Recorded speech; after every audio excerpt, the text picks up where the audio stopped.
In this short video, we're going to look at a task that's familiar to all of us. In this case, it's centering a mirror on a wall. It's the same process whether it's a mirror or a picture or a painting. You get the idea, but that's what we'll talk about in this video. And we're just going to get us to so we can set the problem up. We're not going to go ahead and solve the problem in this video. We're just looking at the setup. This is our goal. We want to be able to take a mirror like this one and center it on that wall. Before we start working on centering the mirror, let's make sure we understand what the word centered means. How do we know that something is centered? Well, if you look at this mirror, on either side there's an empty space on either side of the mirror. There's one on the right side and one on the left side, and it's the space between the edge of the mirror and the wall that's right next to it. So if this mirror is actually centered, those two empty spaces should be the same size. If I have a 2-inch space on the left side of the mirror, I should have a 2-inch space on the right side of the mirror.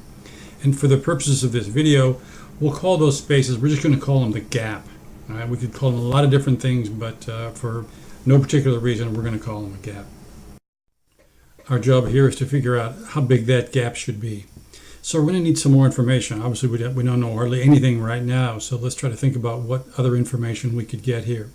Well, I think we could take a tape measure and we could measure the width of that back wall. So we would know how wide that wall is, and it gives us an idea of a little more information about where this mirror should go. So not only could we measure the width of the back wall, we could also measure the width of the mirror itself. And I think those two pieces of information might be useful for us as we try to figure out, all right, how big should that gap be on either side of the mirror? It turns out we get two nice round numbers. The width of the wall is 36 inches and the width of the mirror is 24 inches. All right, let's see if we can figure out how to set up this problem. One of the biggest mistakes I see students make when they encounter a word problem is instead of really carefully reading the problem and to see what needs to be done, they just see the numbers and they jump right in and start adding and subtracting or multiplying or whatever, again, without really understanding the problem. So what I want to do here is establish a few steps, sort of a process that you can go through that I hope will help you solve this word problem and other word problems as well. So what we're going to start with, we're going to start by assigning a variable. And when I say a variable, it's just a letter of the alphabet. So we're going to assign a variable to represent what we're trying to find. And remember, we said for this problem, we need to find the size of those two gaps on either side of the mirror. So I'm going to let the letter G represent the width of the gap between the side wall and the edge of the mirror. G is for gap. We could have used any other letter we wanted. I just happened to choose G. The second step, here's where we describe in words. We're not using any numbers, but we're just describing in words how the parts of the problem are related to each other. So if you look at the picture here, the parts of this problem, we have the gap on either side of the mirror. We have the width of the mirror, we have the width of the wall. So now I just want to describe how those parts are related. So what I'll do is I'll say, if I look at that left-hand gap, the one between the left wall and the left edge of the mirror, if I take the size of that gap and I add to it the width of the mirror, and then I add to that number the size of the gap on the right side of the mirror, if I add those three together, that should be the same as the width of the wall. So I know that the length of the left gap plus the width of the mirror plus the right hand gap should be equal to the wall width. So you notice there's no numbers here. I'm just describing the relationship between the parts of the problem in English terms. So now as the third step, all I need to do here now is just fill in the values that we know from the problem.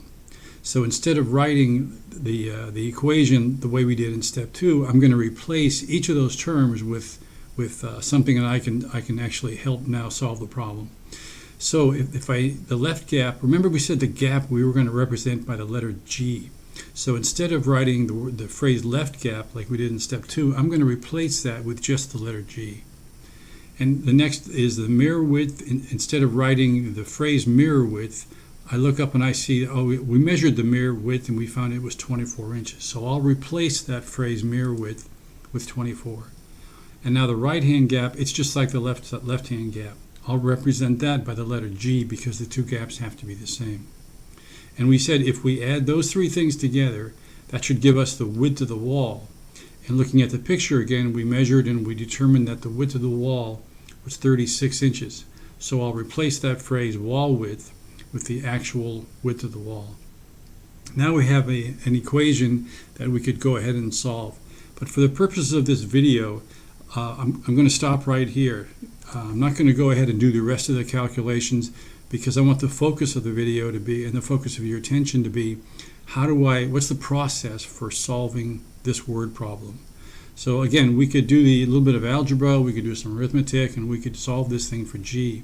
But for right now, I just want to stop and make sure you understand how to set the problem up, because that's the most important part. Okay, let's try another one. This time, if you look at the picture, you can see we know what the gaps are on either side of the mirror. We know how wide the wall is, but this time we're trying to figure out how wide is the mirror if the gaps are 5 inches and the width of the wall is 40 inches. So even though we're looking for something else, we're not trying to figure out what the gaps are this time. We're trying to find the width of the mirror. The process is the same. The relationship between those parts hasn't changed any from the previous problem. So we're going to start the same way we did before.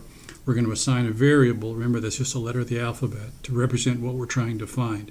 Last time we used the letter G for gap. This time, since we're trying to find the width of the mirror, I decided to use the letter M to represent the width of the mirror. Same as the first problem, we're just using a different variable. Second step, we describe in words without any numbers how the parts of the problem are related to each other. And again, even though I'm trying to find a different answer this time, the relationship between those parts are the same. So this is going to be exactly the same as it was before in the previous problem. We're going to take we add the left gap plus the mirror width plus the right hand gap should give us the width of the wall overall. So now the third step is going to be the same as the third step in the previous problem, except we'll be substituting different things. So here in step 3, we'll fill in values that we know from the problem. Well, now the left gap, will start with that. We didn't know that before, but now we do. We know the left gap is 5 inches, so I'm going to replace the phrase left gap with a 5. The mirror width, that's what we're trying to find, right? And we said in step 1, we're going to let the letter M represent the width of the mirror.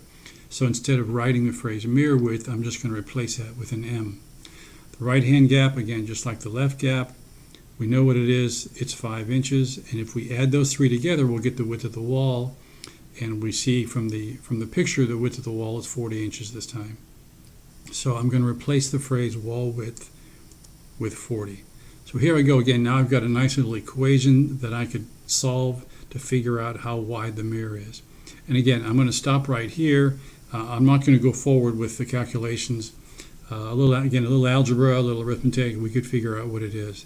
But I'm just trying to stress the process that we go through to solve this kind of a problem. All right, that's it. I would suggest or hope that perhaps you write down in your notes these 3 steps. I think these can really help in working problems like this and other word problems as well. And we'll do some more of these in class. We'll do some more in videos. And in the meantime, good luck and thanks for watching.